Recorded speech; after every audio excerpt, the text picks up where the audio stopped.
Hello YouTube, Jumpy23 here. Welcome back to my FE8 0% LTC, and today we have Chapter 18. This is the last substantial chapter in the game. Half of the remaining turns in the run are in this one chapter. This map is very unique. It's a route map where most of the enemies are eggs, who will never suicide into us on enemy phase. As such, despite being a route map, it's almost more about movement and player phase action economy than it is about stats. Though, stats are definitely checked, mostly by the 26 magic Gorgons, although the Baals and Gargoyles can also fuck you up. The other interesting thing about this map is all the reinforcement zones. There are 4 of them, and about thinking the best time to trigger them. On the subject of stats, Cormag finally chugs the talisman he's been eyeing the entire time. He still holds off on the Angelic Robe. The enemy Gorgons will use Stone if they can't knock your HP low enough with Demon Surge, and I would definitely rather them use Demon Surge because Stone is uncounterable. This is the one map Seth has been preparing to use Alhuma on. He wants to be able to one-round some monsters, and Cormag will be hogging Badofnir. Tana finally promotes, the first promotion of this prep menu sequence, of which there will be 3. As a Wyvern Knight, her stats are almost as good as Syrene's, and she actually has higher AS with a Killer Lance, which will be relevant for the Gargoyles that she has to fight.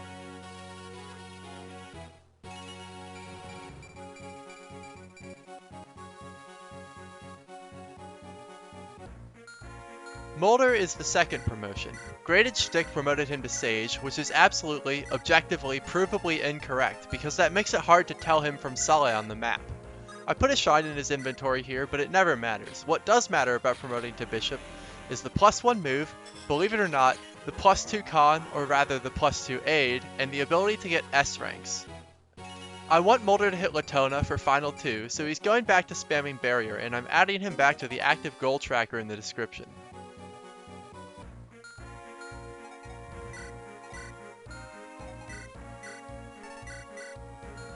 Knoll is my last promotion, to Summoner, a very fun class.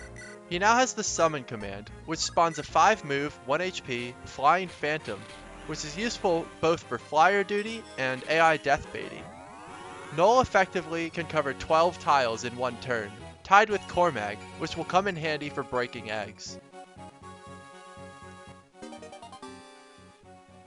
I was very painfully close to being able to 4-turn this map. I literally made my own task tools to do it, because the enemy phases were so unreliable that I had to burn like 13,000 RNs on turn 2, but even after all of that, I had 1 enemy left on the map at the end of turn 4. I might upload a video of the progress I was able to make after the run is complete for posterity's sake, although it would have forced me to break the no pierce crit rule, so I'm not losing sleep over it. After coming so close to a 4-turn, I kind of phoned it in on the 5-turn, so this could probably be made more reliable, but to be honest, I just wanted the run to end.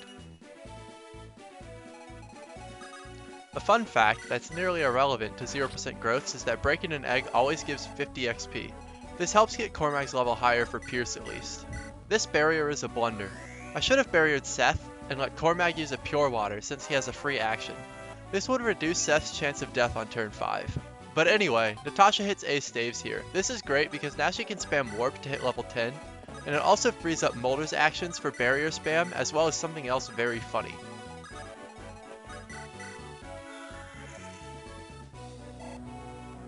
I need Saleh to use Hammerne twice in this map for staff rank, so there's no reason not to spam Warp. I have essentially 5 free uses here, of which this is the first.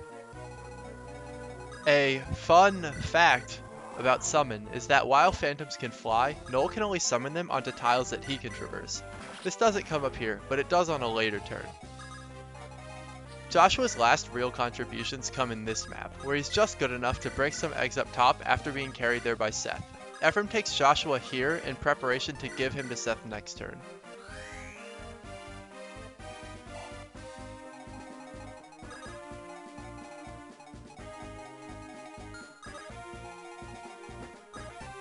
This one Gargoyle by the start has Klein Taya AI where he just doesn't move half the time. I need him to move and also to miss the Phantom at roughly 50 hit. If he misses the Phantom, the Gorgon will move down to Shadow Shot him. This puts her in range of getting murked next turn. Phantom death baiting is so cool.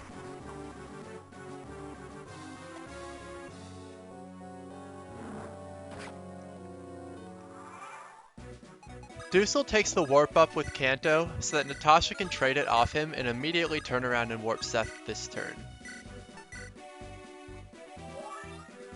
I wanted the gargoyle to move so that I could take him out with Knoll on this player phase. Like I said, maybe I could have adjusted to him not moving, but I wasn't caring too much about reliability at this point.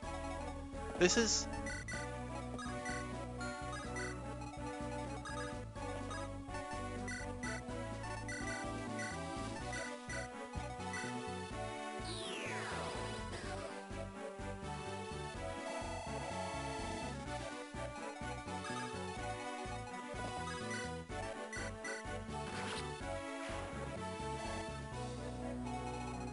where Moulder's boosted con from promoting is relevant. He's got a free action to rescue Ephraim, so that Cyrene can take him and break this egg.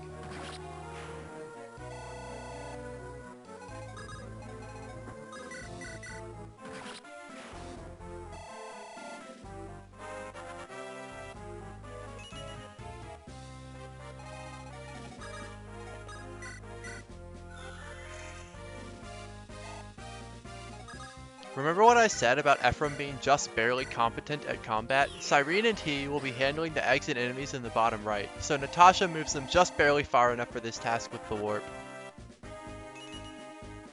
There are 4 eggs in the top right, so Cormag will be breaking 1 per turn. All of his actual combat will have to be done on enemy phase, and it's a fair bit, so prepare for dodges.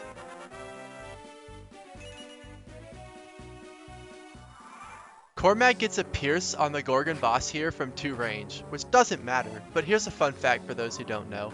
If I had animations on for that, the game would freeze.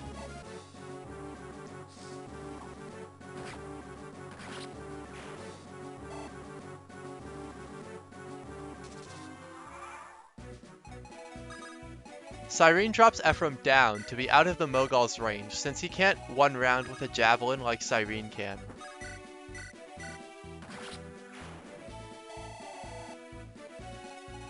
Similarly, Seth drops Joshua out of the Baal's range. There's a good bit here with not that much interesting to say, so instead let's catch up on the units I didn't have time to review in the previous videos, Cyrene and Myrrh. Myrrh is one of my favorite units in Fire Emblem, because she combines the Est and the Goto into a single roll, with her ridiculous bulk and strength, but only after she gets a few levels. However, on 0% growths, you're stuck with base Myrrh, who is bad. She joins in preps, so unlike everyone else in the game, you never even get to see her on the map. Which is really sad.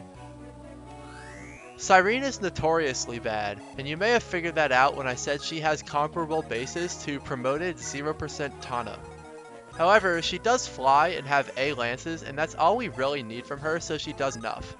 These are the last new units that we get for the rest of the game.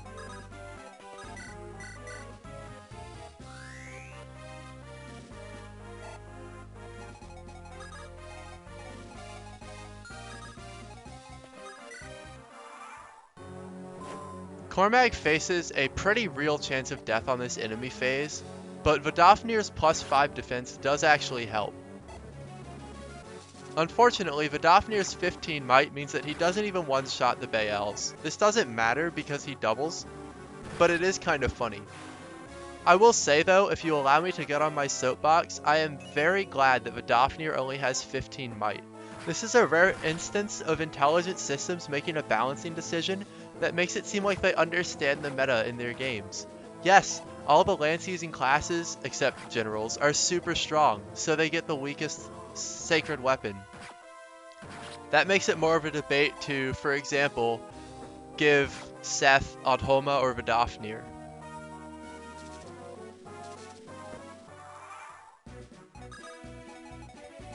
Cyrene is worse at combat than Ephraim, which is kind of embarrassing, so she retreats to this cliff to let Ephraim handle things.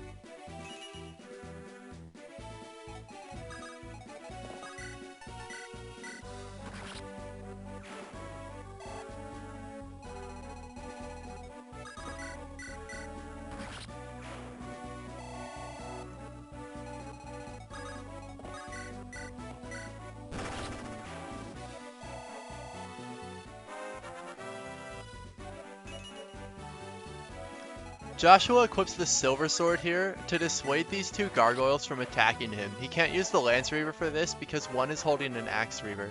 This lets Tana kill them with greater reliability, which is a statement kind of said with tongue-in-cheek because she's still not super reliable at it.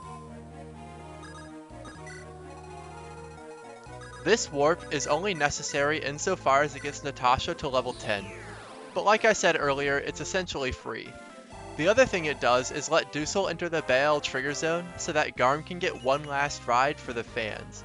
It's possible to easily clear this map without ever triggering these specific reinforcements. This is a fun little turn, where Knoll and Tethys are able to break 2 eggs from far away with a single dance, owing to, as I mentioned earlier, Knoll's 12 tiles in 1 turn capability. The Phantom attacks the egg from a lava tile so that it will die this turn. Knoll can only have 1 Phantom out at a time, and he needs to make a new one next turn. I think the Gargoyle doesn't attack Knoll anyway, but he uses Nosferatu to break that egg instead of Flux, so that he can one-shot the Gargoyle with its higher might.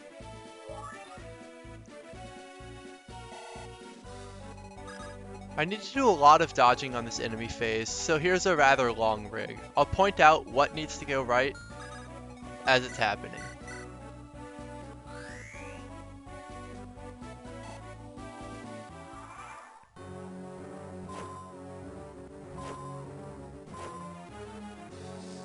Cormag must dodge the boss.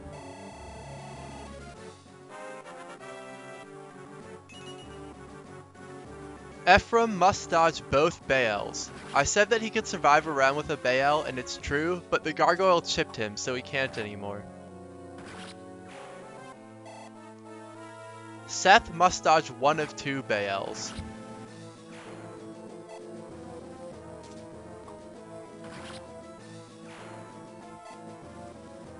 Tana must crit each Gargoyle at least once with the Killer Lance, as well as dodging one of their 2 of them.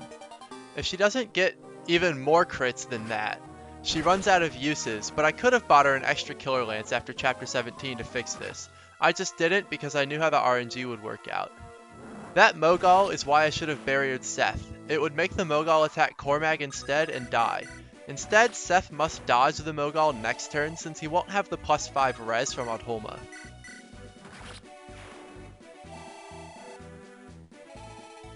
Poor Garm has been reduced from the strongest weapon in the game to a humble spatula.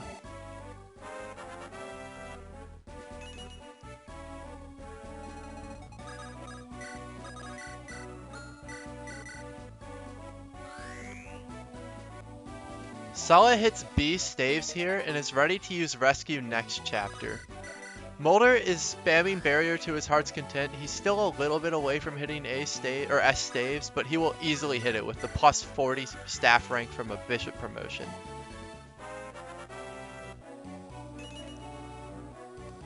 And then Saleh reminds everybody that he actually has combat too.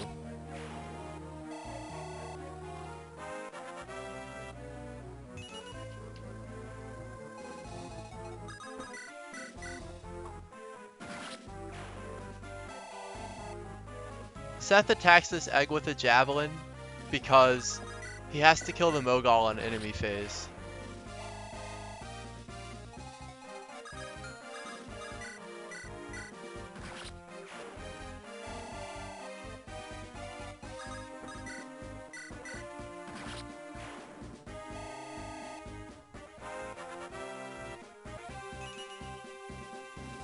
And Knoll can't summon a phantom onto a cliff.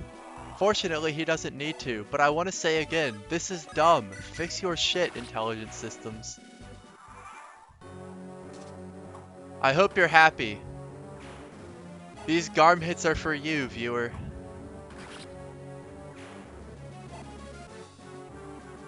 And that is Chapter 18, completed in 5 turns. Thanks for watching.